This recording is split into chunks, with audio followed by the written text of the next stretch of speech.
السلام عليكم، أنا محمد غنايم. مضى وقت على آخر كلام بيننا، لذلك دعني أخبركم بهذه القصة الغريبة التي حدثت معي في تلك الفترة. كنت أشرب الشاي مع مجموعة شباب أتراك ونتكلم في أمور عامة، ثم أصبح موضوع حوارنا كيف تدخل الجنة. فقلت الأمر بسيط، آمن بالله ثم استقم تدخل الجنة بإذن الله، كما قال صلى الله عليه وسلم عندما سأله رجل: يا رسول الله قل لي في الإسلام قولا لا أسأل عنه أحدا بعدك. قال: قل آمنت بالله ثم استقم. وفجأة قاطع حديث ذلك الشاب التركي قائلا: محمد صنع بشيء سويليم بويرون ددم. قال: لكي تدخل الجنة لا يلزم أن تصلي أو أي عبادة أخرى، فقط كن إنسان جيد. فسألته مستغربا: من كيف أكون إنسان جيد بنظرك؟ قال: بأن لا تؤذي الناس، بأن لا تعتدي عليهم، بأن لا تسرق منهم. قلت: إذا فعلت هذه الأمور فقط أدخل الجنة برأيك؟ قال: نعم. قلت: من قال لك ذلك؟ أو ما هو الدليل الذي يبرهن كلامك لأتبعه؟ فسكت ذلك الشاب ولم يجد جوابا. طيب، قد تسأل وتقول الآن: محمد لماذا تخبرنا بهذه القصة؟ ما الفائدة؟ ممتاز. الذي أريد إيصاله هو أن الفكر الغريب الذي يحمله هذا الشاب التركي جاء من عدم فهمه لفلسفة الحياة. نعم، نحن البشر من أين جئنا؟ ولماذا؟ وإلى أين؟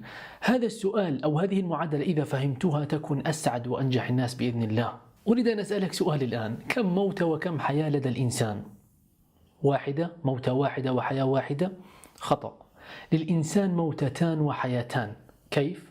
قال تعالى بعد: أعوذ بالله من الشيطان الرجيم: كيف تكفرون بالله وكنتم أمواتا فأحياكم ثم يميتكم ثم يحييكم ثم إليه ترجعون. المرحلة الأولى وأنت نطفة في رحم والدتك، والمرحلة الثانية وأنت علقة ثم مضغة ثم عظاما ولحما ثم مولود على قيد الحياة، يعني مرحلة الدنيا. ثم المرحلة الثالثة وهي مرحلة القبر، ثم المرحلة الرابعة والأخيرة وهي الآخرة، سواء جنة أو نار. انظر معي إلى الشاشة. مرحلة ما قبل الولادة مدتها قرابة 9 أشهر. مرحلة الحياة الدنيا مدتها قرابة 67 سنة كما جاء في تقرير منظمة الصحة العالمية حول متوسط عمر الإنسان. طبعا الأعمار بيد الله، ولكن نحن نتكلم بشكل إحصائيات. ومرحلة القبر هي مرحلة محدودة وتقدر بآلاف السنين، وهي المدة من الموت إلى قيام الساعة. ثم الآخرة وهي مدتها لا نهائية. الآن لاحظ معي أن متوسط عمر المراحل في تصاعد، يعني كنا 9 أشهر، بعد ذلك 67 سنة، بعد ذلك آلاف، بعد ذلك ما لا نهاية. فلو سألتك سؤال الآن وسؤال منطقي: لو خيروك أن تختار مرحلة من بين تلك المراحل لتعيش بها، ما هي المرحلة التي ستختارها؟ الآخرة، صحيح؟ لأنني سأكون مخلد هناك، لا موت، ونسأل الله أن نكون وإياكم من أصحاب الجنة.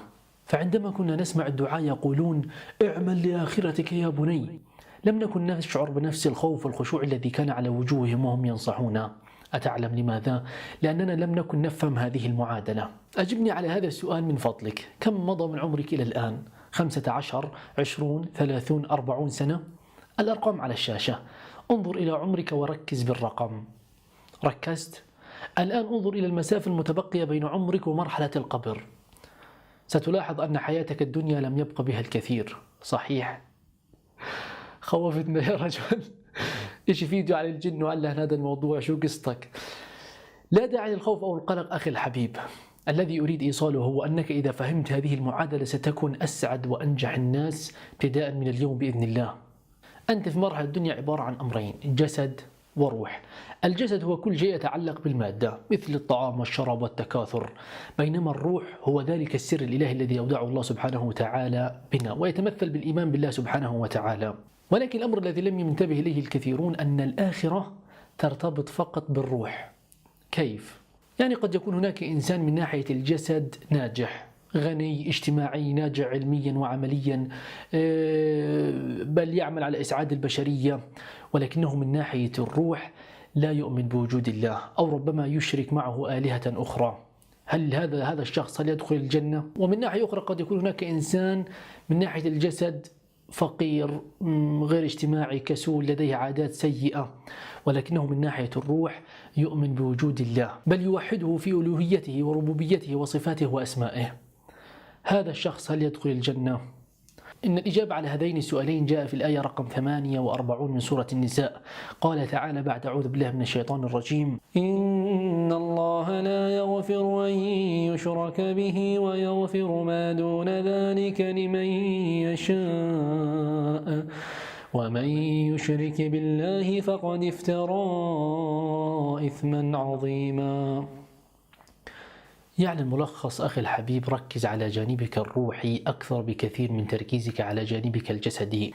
يعني الصلاة أهم من الإنترنت، الصلاة أهم من الدراسة والعمل، أهم من اللعب، أهم من كل من تعرفهم من الناس، أهم من أبيك وأمك. تخيل، لأن الجانب الروحي فقط هو مدخلك إلى الجنة. أحد المتابعين الأفاضل ذلك اليوم كتب تعليق يقول: من فضلك يا محمد انصحنا بعدم ترك الصلاة، فنصيحتي هي أن نفهم وندرك فلسفة ومعادلة الحياة، لأن أسعد الناس هو من حقق التوازن بين الروح والجسد، فحصل على النجاح في الدنيا والجنة في الآخرة. يا الله ما أروع هذا الأمر. لذلك دع عنك كل ما مضى إلى الآن، انسى كل ما فعلت إلى الآن. نحن على بداية سنة جديدة، اجعلها السنة التي تحقق فيها التوازن بين الجسد والروح، وإذا فعلت ذلك ستجد نفسك العام المقبل إنسان مختلف تماما. في النهاية أحبتي في الله، أريد أن نوصل هذا الفيديو إلى 30,000 إعجاب. هل نستطيع؟ أطلب هذا الأمر لأنني أريد أن يصل هذا الكلام لكل شبابنا العربي الحبيب. ودمتم في أمان الله.